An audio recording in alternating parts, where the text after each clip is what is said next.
there's Derek here from Pacific Coast Auto in Japan, and we have something new and interesting, something I have never seen before. It's our first of these. This here is a 2010 Alfa Romeo MiTO Quadrifoglio Verde, which is the fast version or the sports car version of the MiTO. Interesting. 1.4 liter engine, 170 horsepower, has the Alfa Romeo-like interior. It is a super mini, but it feels very much like a luxury car. 6-speed manual on this one.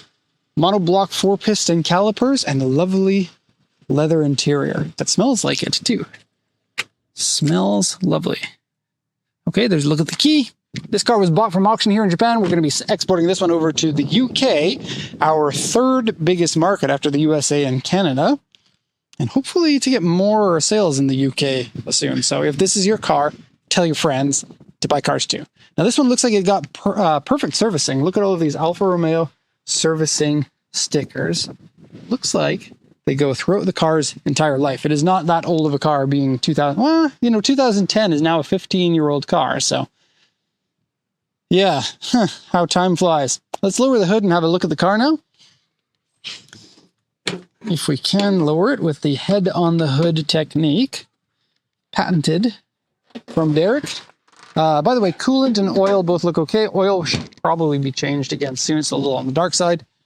MiTO, small car, kind of golf size, 3-door, Italian styling, and then that turbo engine, 170 horsepower in this model, 6-speed manual, should be a riot to drive. Not going to be as fast as something like a Golf R, but at the same time, it's going to have a different character. Golf Rs are everywhere. You're not going to see too many of these Quadrifoglio Verdes, which means a green 4-leaf clover.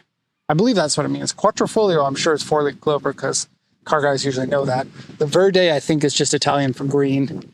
But I'm not a language master. I'm not even that good at English.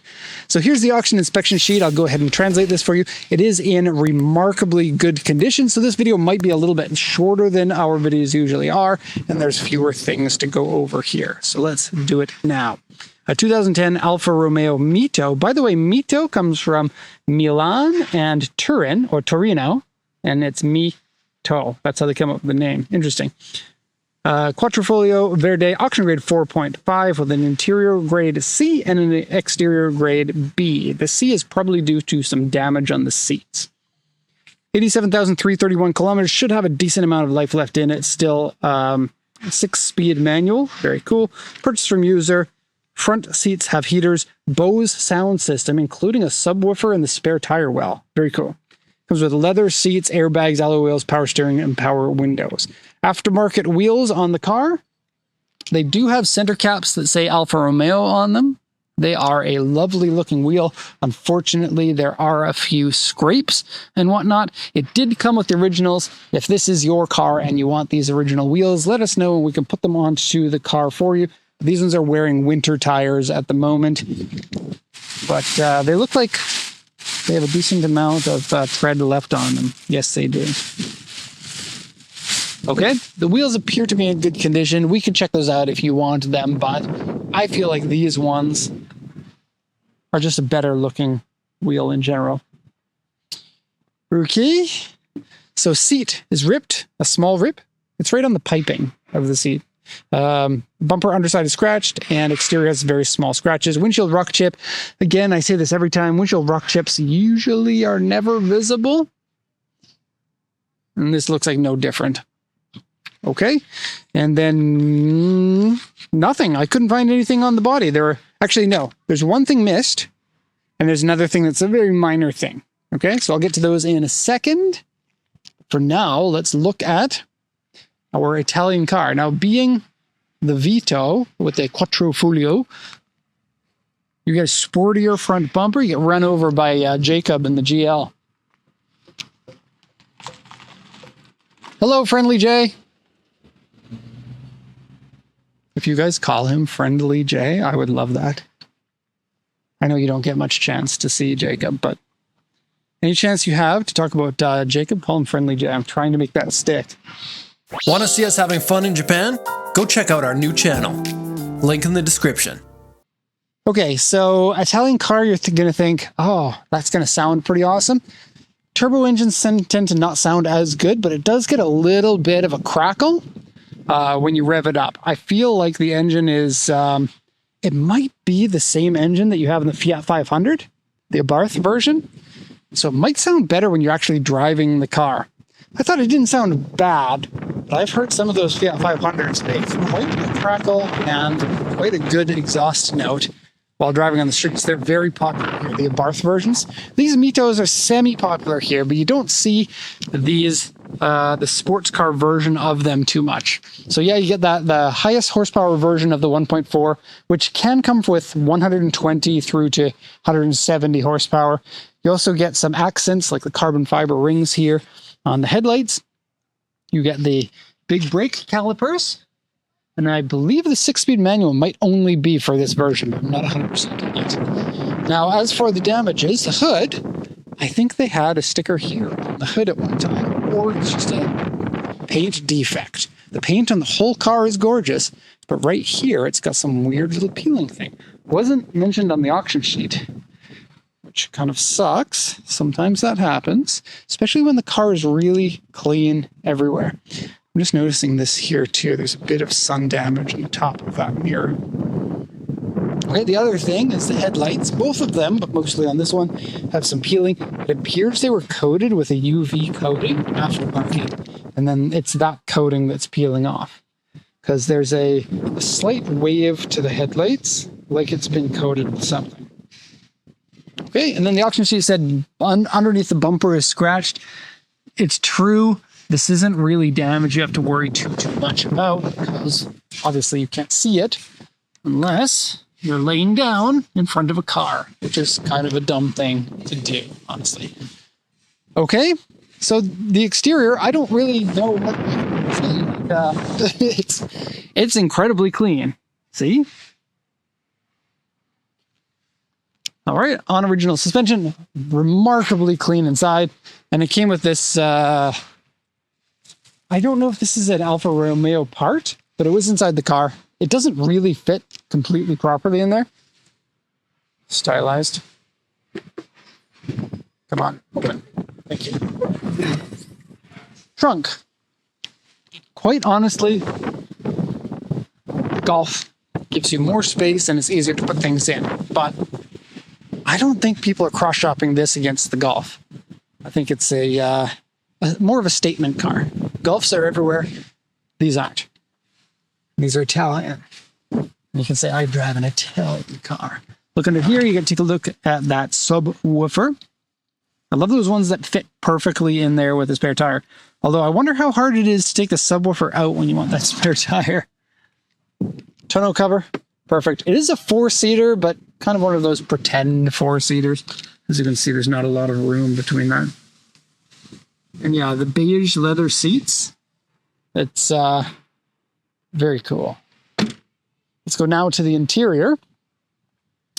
Noticing a little chip on the edge of the door. I didn't see that before because I came at it from this angle where you can't see it. Door's very big. You'd expect a car this size to be a 4-door, honestly. Doors are giant size. And then power windows, they work. This is a little creaky. Right? And then Bose there on the speaker. Didn't test the sound. I'm sure it sounds great. And then lots and lots of room inside here. This is one of the few cars I don't put the seat in the full back position. I put it 2 clicks from the back because giants can sit inside this car. And you'll find that on a lot of Euro cars. They generally allow for a bigger person to go inside than a Japanese car is. But I'm usually fine in pretty much every Japanese car. This one's just for giants. 3 pedals, and then a cover here on top of the regular carpet. Loving the 4-leaf clover there. It's kind of like Alfa Romeo's M package or the AMG brand. The 4-leaf clover is their performance version. Steering wheel, 87,000 kilometers, has a little bit of wear. You can see in here, but it's honestly not too bad. I'll give you a quick look at what the gauges look like. Okay, And then you can see there, no missing pixels or anything. AC, not working. It's a bit of a shame. Wasn't mentioned on the auction sheet. It usually is when the AC doesn't work. It is something that does get missed from time to time. Okay. 6-speed manual, very, very nice looking. It looks like a texture is on that, but it actually has an enamel over top, so that you can't feel anything. It's all smooth on top of that. And then different driving modes. There is D, N, A. So D is for dynamic, N is for normal, and A is for, I can't remember, so let's try. All weather. T and A. All right, let's put it into dynamic. You get a little color next to which one that you're in. Okay, don't think it's been smoked in. It smells excellent in here. Your cup holder doesn't fit very much. Kind of a smaller one. Doesn't look that secure either. I think if it's too tall, it might bottom out with this. But who buys an Italian car if you care about stuff like that? Nobody, right? I like how it has a little kick panel there, like it was some sort of like higher end sports car, which is cool. Alfa Romeo. When people hear Alfa Romeo, they think about 4C and 8C and almost nothing else. At least, oh, look at that. The turbo gauge there is very cool. And, you know, you see Alfa Romeos here in Japan. You don't see a ton of them. And I'm sure that's probably the same everywhere. They're a low volume car manufacturer. Now, in terms of damage in here, the seat, the piping here has a little bit of wear. Here's the rips that they're talking about. See the piping's coming out? It is possible to re-put piping in. And this piping is vinyl. It's not leather like the rest of the seats. Hence why it's probably ripped like that. The seats are generally comfortable. They're a little on the firm side, which I tend to like. You can see the piping's also kind of worn itself away in a few places. It can be restored with a leather restore. Getting into the back seat, this is a little cheap feeling, but it's easy to get in. And then back seats have been down for a while. You can see imprints of the seat belts there. And a little cup holder here. That's interesting. Carbon fiber accents and 2 speakers in the back, including a separated tweeter. Very cool. Oh yeah, drivers get that too in the A-pillar. Headliner's not sagging. Good job. For whatever reason, Euro cars always have saggy headliners. And yeah, interesting little car. I'm so glad that I get to see all of these weird little cars. The MiTO, sure, people know about the car, but how much do you really know about it? I didn't until now. So that's all we have here. If you're interested in importing a car, check out Pacific Coast Auto. My name is Derek Weldon, and hope you enjoyed this video. If you have any questions, let me know. Thank you so much for watching, and have a nice day.